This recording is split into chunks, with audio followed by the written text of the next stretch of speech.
Gloire à Dieu, gloire à notre Seigneur Jésus-Christ. Seigneur Jésus, Seigneur Jésus, nous sommes là ce matin pour te dire merci.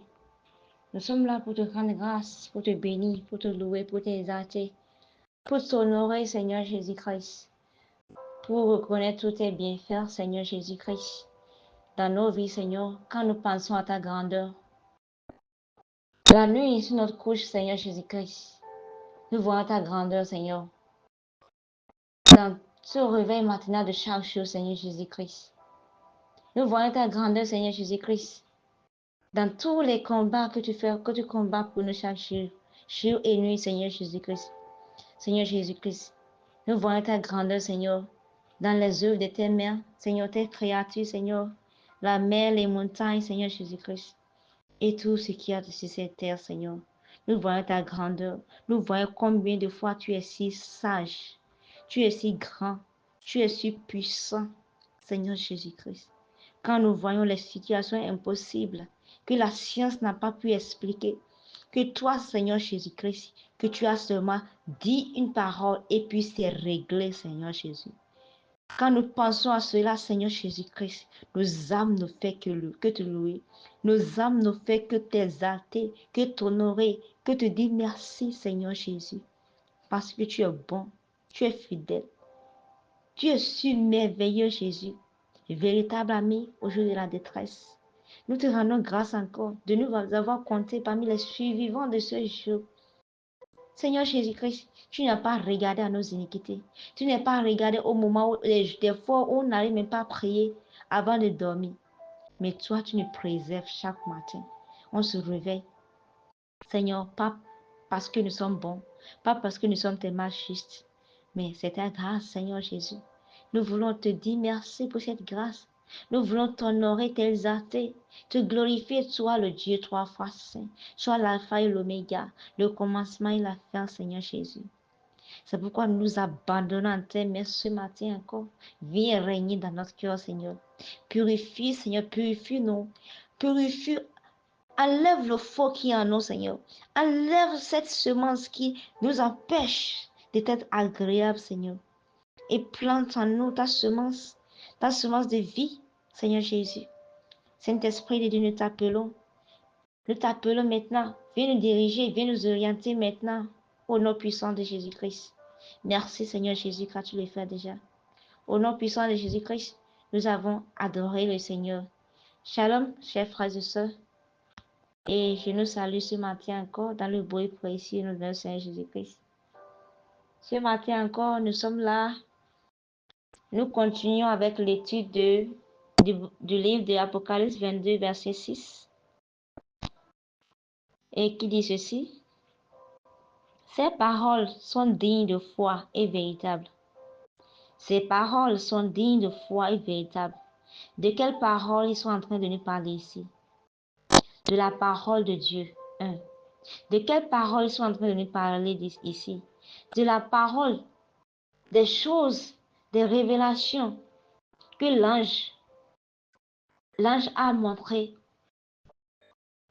à Jean, le bien-aimé du Seigneur.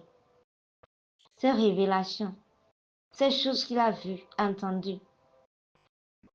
L'ange est en train de le confirmer que ces choses sont vraies, sont dignes de foi, sont dignes de leur croyance et véritables. Gloire à Dieu. L'ange est en train de lui dire, faut pas que après tu dises que peut-être que c'est une erreur. Faut pas que après tu dises que ce que tu as vu là, peut-être que ça n'a pas d'importance. Mais l'ange est en train de rappeler à qui? À Jean que ces paroles sont vraies. Gloire à Dieu. Sont véritables et dignes de foi. Parce que quoi? N'oublions pas que ce n'est pas à notre temps que la Bible a été écrite. Non, ce n'est pas à notre temps. Il y a de cela 2000 ans que la Bible a été écrite. Mais on voit que les paroles qui ont été écrites sont encore adaptées, ou bien adaptables à la situation actuelle. Et c'est pour nous dire que la Bible n'est pas une parole, n'est pas un livre spirituel, et n'est pas un livre comme tous les autres livres, du moins. Ce n'est pas un roman, ce n'est pas un simple roman, mais c'est un livre spirituel. C'est une inspiration divine. N'oublions pas. Toutes ces choses qui ont été écrites ont été écrites pour nous servir de quoi? De guide, de boussole, d'orientation, pour ne pas trébucher. Gloire à Dieu. Pour savoir la volonté réelle et parfaite de Dieu pour notre vie.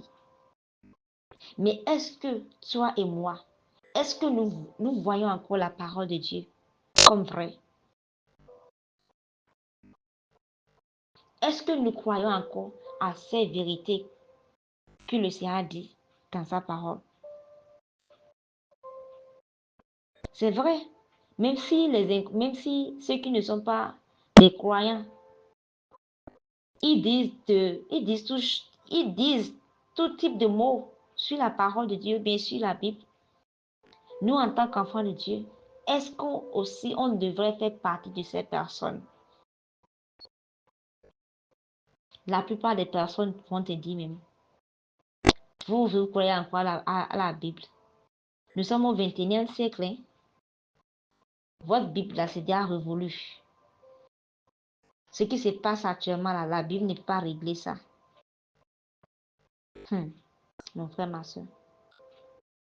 D'autres te diront même encore, qui a jamais été au ciel pour voir si c'est réel même.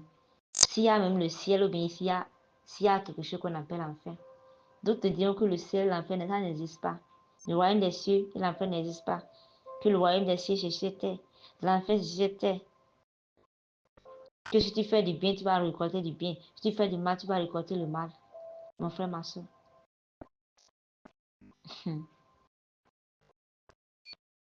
La Bible déclare que le ciel et la terre passeront. Mais aucun iota de la parole de Dieu ça ne va pas passer sans s'accomplir. La parole de Dieu, elle est oui et amen. Ce que sa bouche dit, tout ce que sa bouche a dit, ça va s'accomplir. Il n'est pas un homme pour mentir, n'est fils de l'homme pour se repentir.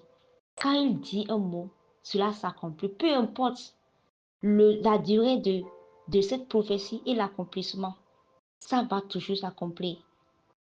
La Bible déclare que, même dans l'Ancien Testament, que de toutes les promesses que Dieu a faites aux enfants d'Israël, que tout s'est accompli. Alors mon frère, ma soeur, toi qui es la nouvelle alliance, toi qui as le ministère de la réconciliation, et tu es là encore, tu doutes encore de cette parole, tu doutes encore de la prophétie ou bien des prophéties, parce qu'il y a tellement beaucoup de prophéties dans la Bible. Il y a d'autres qui se sont déjà accomplies, comme la venue de notre Seigneur Jésus-Christ, n'oublions pas qu'il y a plusieurs prophéties concernant sa venue. Et ça s'est accompli. Mais il y a aussi des prophéties qu'on n'a pas encore vues, mais qui vont s'accomplir, comme ce que l'ange était en train de montrer à Jean, le bien-aimé du Seigneur. Mon frère, ma soeur. Nous croyons en l'espérance. Parce que ce que tu as déjà vu, tu ne l'espères plus. C'est parce que nous espérons que nous croyons encore. On dit qu'on aime Dieu. Est-ce qu'on l'a jamais vu? Non? On croit à lui en espérance. En espérant qu'un jour, on le verra face à face. Mon frère, ma soeur. De toutes les promesses que Dieu t'a faites dans ta vie, laisse-moi te dire,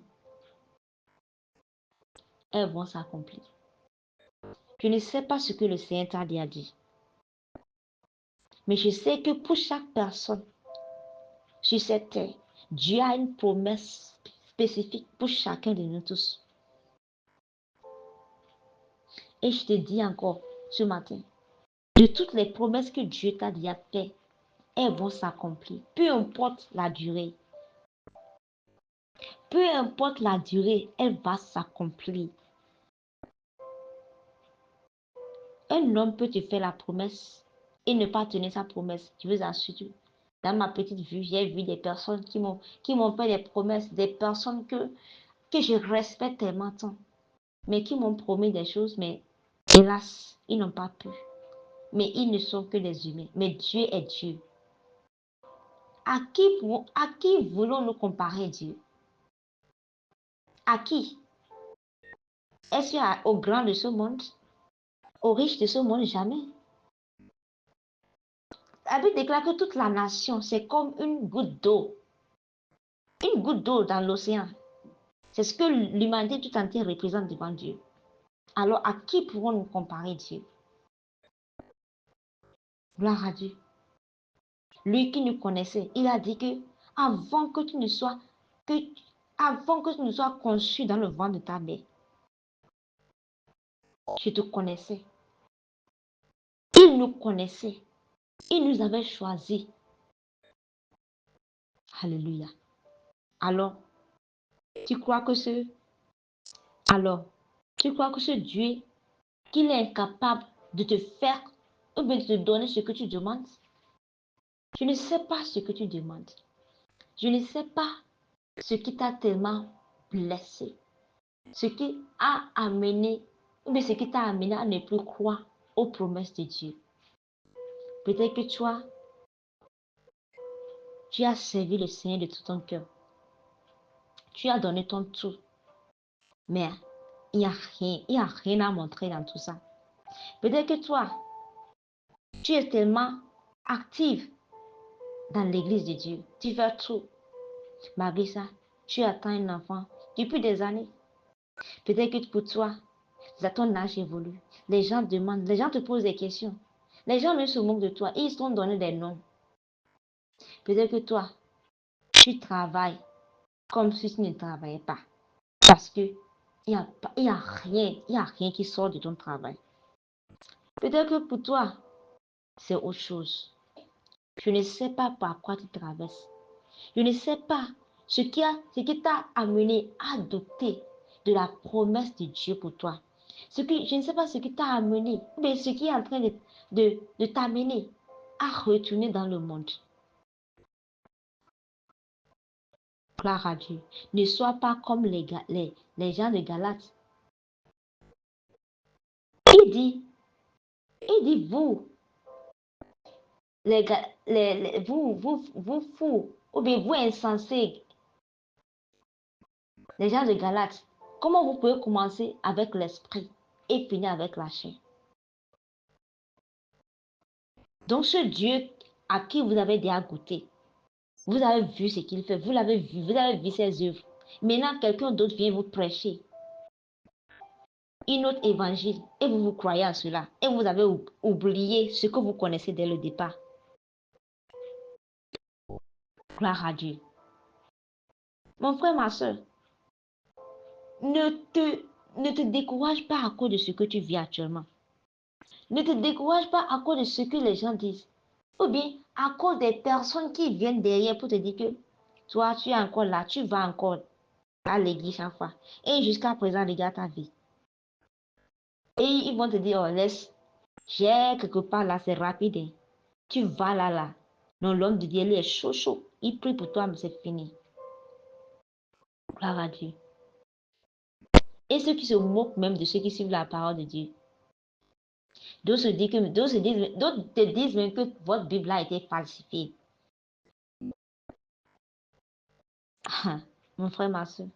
Il y a une chose, hein. Nul ne peut défendre la cause de Dieu. C'est Dieu même là qui va prendre sa défense.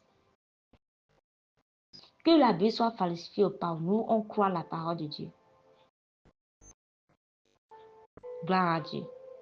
N'oublions pas que la Bible, que le Seigneur m'a dit dans ce même livre d'Apocalypse que si quelqu'un ajoute même un iota dans cette parole qui est écrite là, Dieu va aussi ajouter dans tous les malheurs qu'il a cités dans l'Apocalypse. Et si quelqu'un retranche, c'est comme ça, sa peur sera retranchée dans le livre de vie. Ça seul là, ça devrait même nous faire peur. Pour croire que cette parole qui a été dite là, c'est une parole de Dieu, c'est une parole qui est vraie. Gloire à Dieu. Alors mon frère, ma soeur, peu importe ce que tu traverses actuellement, peu importe ce qui t'a amené à douter de Dieu, peu importe ce qui a amené ta foi à devenir tellement humide et bien timide, tout ce qui a amené ta foi à ne plus être chaud comme avant, mon frère, ma soeur, c'est le moment de revenir. Le Seigneur te dit qu'il t'aime encore. Le Seigneur te dit qu'il ne t'a pas oublié. Le Seigneur te dit que toutes ces promesses qu'il a faites pour toi vont s'accomplir. Le Seigneur te dit que cette parole qu'il a dit dans Jérémie 29, verset 11, ça tient toujours pour ta vie.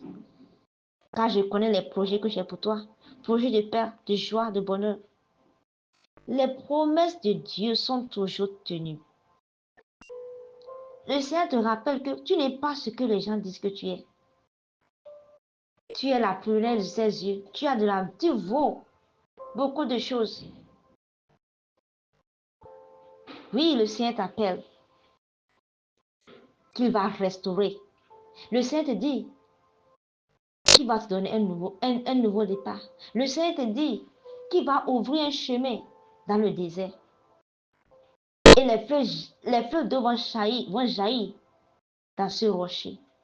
Alors mon frère, ma soeur, lève-toi et brille. Lève-toi et sois restauré. Lève-toi, sors de ces moments de veuvage, ces moments de pleurs, de lamentation. Parce que les promesses de Dieu sont oui et amen. Ces promesses qu'il a faites pour toi vont s'accomplir, peu importe le temps que ça prend. Mon frère, ma soeur, ce matin, je veux que tu puisses méditer sur Habakkuk 2. Il dit, c'est une prophétie qui est à thème. Si elle tarde, attends-la, car elle va s'accomplir. Mon frère, ma soeur, je t'appelle ce matin. Ne regarde pas ce que les gens disent. Ne regarde pas à l'âge. Attends cette prophétie-là. Attends-la. Elle va s'accomplir. Parce que c'est Dieu qui t'a fait la promesse. Ce n'est pas un homme. Alors commence par déclarer cela avec moi. Déclarons ensemble. Déclarons. Déclarons. Oui, ces paroles que le Seigneur m'a dites sont dignes de foi et véritables. Je crois qu'elles vont s'accomplir. Je crois que toutes les promesses que Dieu a faites pour moi, pour ma vie, vont tous s'accomplir au nom puissant de Jésus-Christ. Je crois que je ne suis pas oubliée. Je suis la prunelle des yeux de Dieu. Dieu m'aime de tout son cœur. Je suis plus que vainqueur. Je suis plus que victorieuse. Seigneur Jésus, nous te rendons grâce. Nous te disons merci pour ta parole qui est oui et amen. Merci Seigneur Jésus-Christ de nous avoir rappelé que, Seigneur, nous ne sommes pas une erreur. Merci de nous avoir rappelé que toutes les promesses que tu as faites pour nous, elles vont tous s'accomplir, Seigneur Jésus-Christ. Seigneur, à cause de l'attente, à cause des situations de la vie, Seigneur, des fois on perd l'espoir. Des fois on ne sait même plus où aller. Seigneur Jésus-Christ, nous te présentons l'état de notre cœur, Seigneur. Enlève le faux qui est en nous. Enlève ce qui nous empêche de croire, de rester ferme à ta parole. Enlève cela de nous. Et sème en nous ta semence qui va nous aider à tenir ferme, peu importe ce qui va se lever devant nous. Seigneur, aide-nous à marcher dans ta volonté. Aide-nous à croire encore, Seigneur Jésus-Christ. Aide-nous à patienter dans l'attente de ta promesse pour nos vies, au nom puissant de Jésus. Seigneur, nous abandonnons nos familles, nos activités, nos désirs en tes mains, Seigneur Jésus-Christ. Oui, toi qui fais au-delà de nos besoins, toi qui fais au-delà de nos attentes, Seigneur Jésus-Christ, viens agir encore au nom puissant de Jésus-Christ. Seigneur, nous remettons cette journée en tes mains. Bénis cette journée pour nous au nom puissant de Jésus-Christ. Je déclare que cette journée est une journée glorieuse au nom puissant de Jésus-Christ. Oui, je déclare la paix sur cette journée. La paix sur cette journée maintenant, au nom puissant de Jésus-Christ. Toute voix qui va vouloir se lever contre cette journée, je dis silence maintenant au nom puissant de Dieu. Silence maintenant.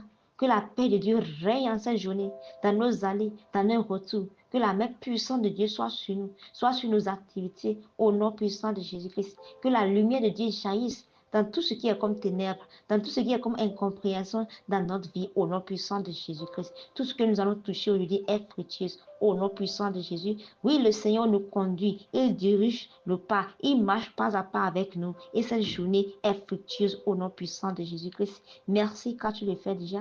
Reçois la gloire, Seigneur. Au nom puissant de Jésus-Christ, nous avons prié. Amen. Excellente journée à chacun de tous et shalom.